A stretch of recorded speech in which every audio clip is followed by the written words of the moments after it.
তোমরা ভালো আছো তো সবাই? আচ্ছা, আমিও ভালো আছি। বসো বসো বসো বসো, সবাই ভালো। মেয়ে বলতে কি বুঝায়?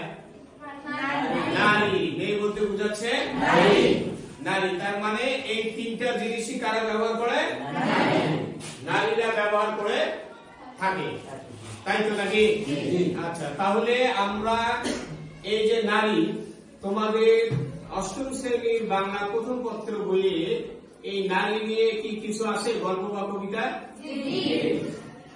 কবিতা আছে না? আচ্ছা, তাহলে আমরা আজকে এই নারী কবিতা নিয়ে আজকে আমরা আলোচনা করব।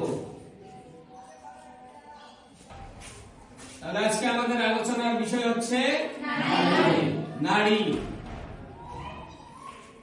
তো এই নারী কবিতা কে লিখেছেন? কাজী নজরুল ইসলাম। কাজী নজরুল ইসলাম। আচ্ছা, ইসলাম কত সালে জন্মগ্রহণ করে? 1899 সালে। কে আগে বললো 1899 সালে? কে বলছো? তুমি আসো।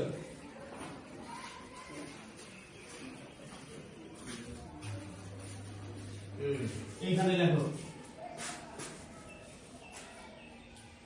তাহলে কাজী নজরুল ইসলাম জন্মগ্রহণ করে 1800।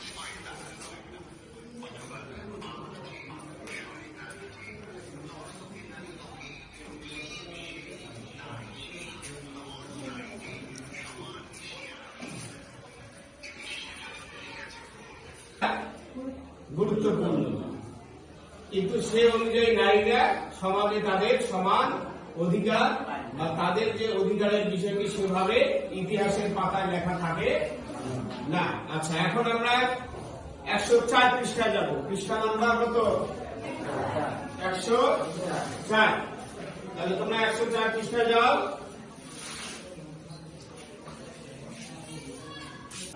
আমার চোখে পুরুষ রমণী, কোনো ভেদাভেদ নাই।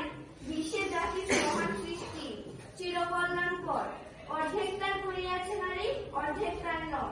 বিশ্বে যা কিছু বেদনা বেদনা অশ্রুবাণী, অর্ধেক তার আনিয়াছে নর, অর্ধেক তার নারী।